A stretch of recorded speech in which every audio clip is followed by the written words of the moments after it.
Hello and welcome to my channel. I am so excited because today I am going to be unboxing an order of enamel pins from the company GSJJ Pins. They reached out to me a little while back and asked if I would be interested in making some merch with them that I could unbox and show off in a video.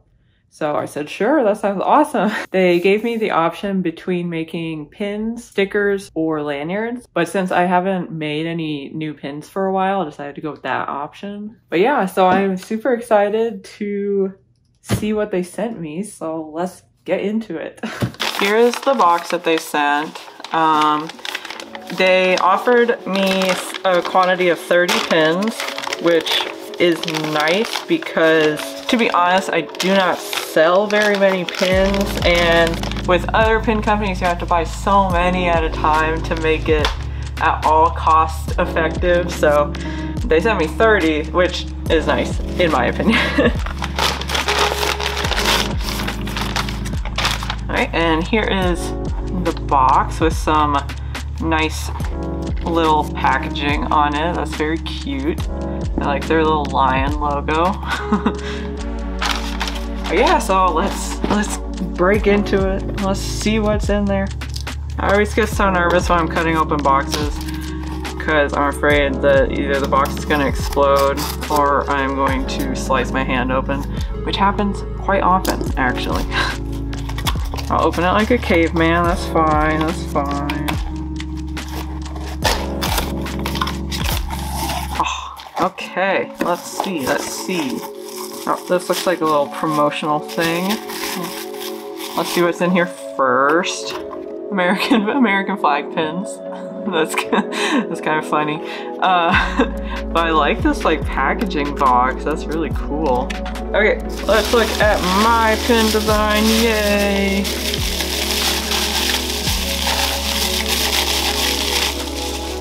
Oh, they look so cute already. Just like the very basic first look. I am excited about these.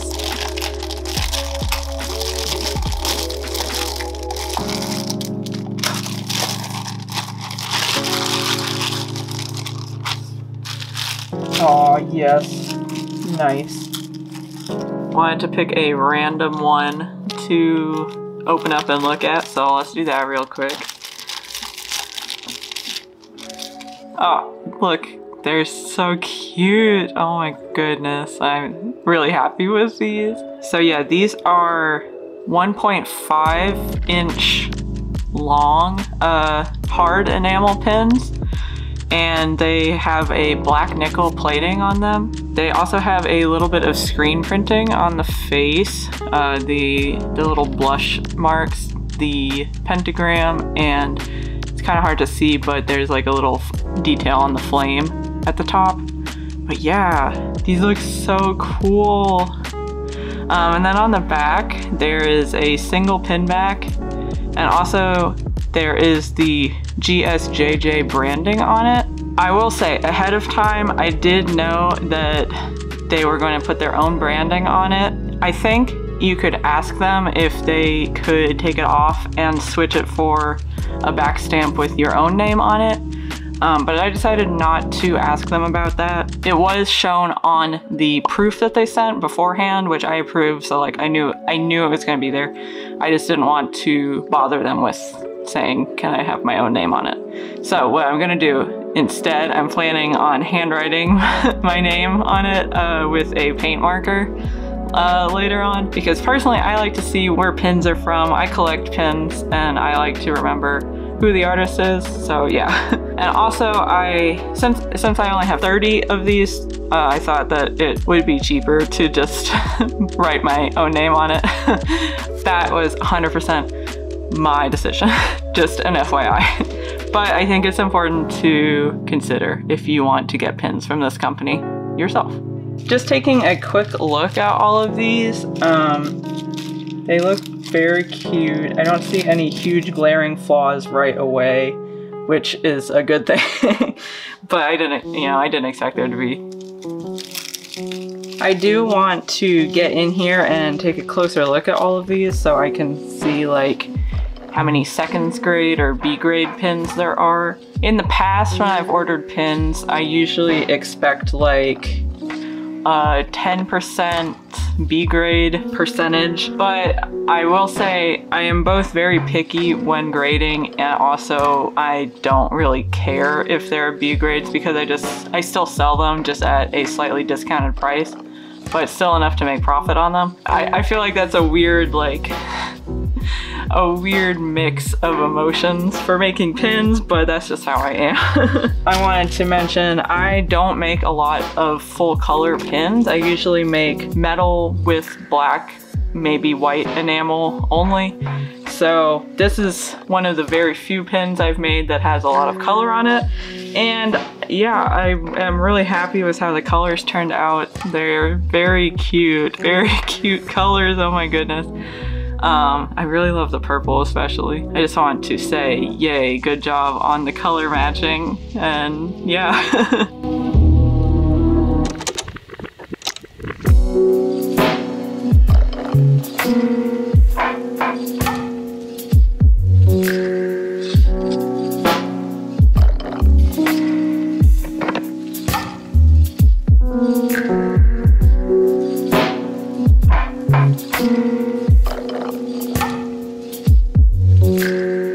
So yeah, final count, it looks like they actually sent me 31 copies of my pin instead of the 30 that they told me they were sending me. So that's always nice. I like getting a little bit of extras in my orders. But yeah, awesome.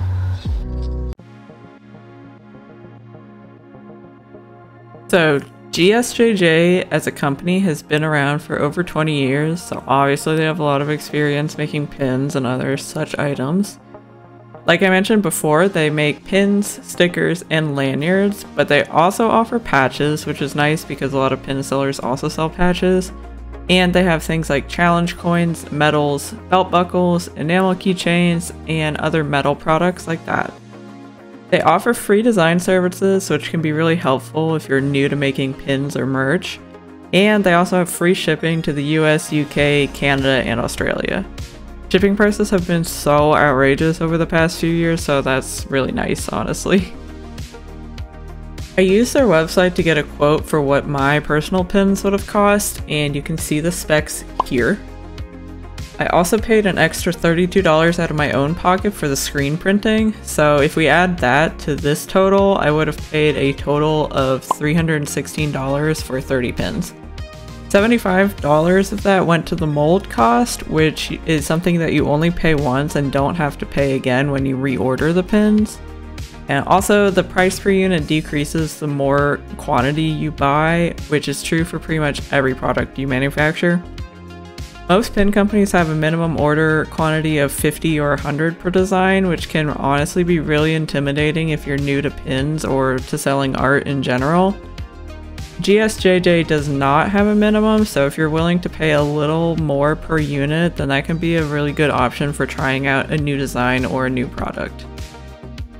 My entire order was very quick from start to finish.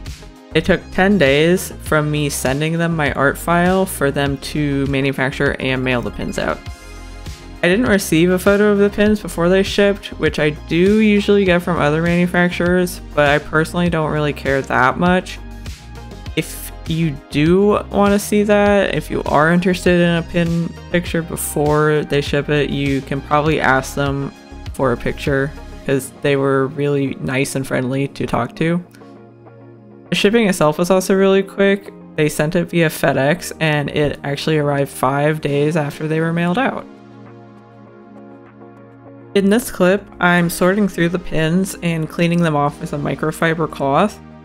Sometimes pins can get a little dirty during the finishing process or during shipment, so in my opinion it's good to clean them slightly by hand before declaring them an A grade or a B grade pin.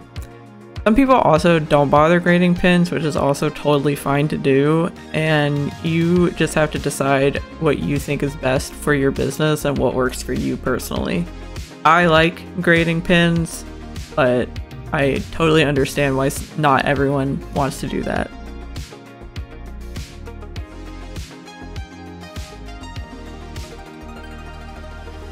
So I took a close look at all of the pins, and I actually did 2 passes on them just to be sure. And so all of these are the B grades that I got. Most of the problems with them are just like little flecks in either the metal or the enamel itself. Like you can see right here, there's like a little fleck in there, as well as some of the pins have some underfill. There, you can see it in the horn right there. But these are all pretty common problems for enamel pin making, so I don't want to discourage anyone from using this company, especially because I personally have pretty harsh grading standards for my pins. Here's another one with a little fleck in the enamel. But yeah, overall, I'm still pretty happy with the order, and I think I also said this previously, but I do not mind B grades because I just tend to sell the pins at a slightly lower price. I sell them for $10 for the B grades and $12 for the A grades, the perfect quality ones. So yeah, I'm still really happy with what I received, but I just wanted to point that out. I think the problem also comes in the fact that I did like a pretty pastel design, so the dark flecks of color are really noticeable, as opposed to if I did a pin with mostly black enamel in it, you probably couldn't even see if there were random colors in it elsewhere. So yeah, that's something to keep in mind just when making pins in general. And yeah, so here is the army of A grade pins as well. I also want to point out that all enamel pins are literally made by hand, like they are hand filled. The enamel starts out as a liquid and then is filled with a syringe by hand a lot of the time. So I think that is also something to keep in mind when looking at and grading enamel pins. The next thing I'm going to try to do is take this skinny paint marker and write my name on the back of these pins. I tried it yesterday. I tried this one first with all capitals and it turned out horrible. It turned out really blobby looking. But then I decided to try with lowercase letters instead, and that looks a little bit better. So I'm gonna attempt to do this to all of the pins so that my name is on it. But yeah, so that's my next project.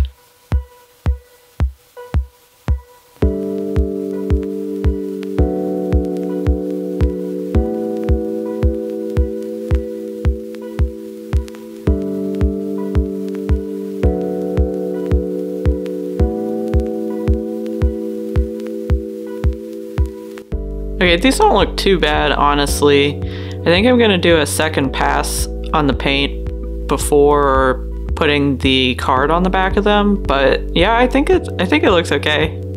Not too bad.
Put my own pin in the little display box thing that they gave me, and it looks really cute. I like it a lot. These display boxes are really cool, I don't know. So the last thing I'm gonna do to prepare these pins for selling is that for B grade pins, I like to round off one of the corners of the card so that I can know from a glance that it's a B grade pin, because I like to card and bag all the pins ahead of time just to make it faster when I'm packing orders, you know. So yeah, I'm gonna go ahead and round the corners off all of these and then yes, they will be ready. So yeah, I just have this corner rounder that I got off Amazon, and yeah, ready to round.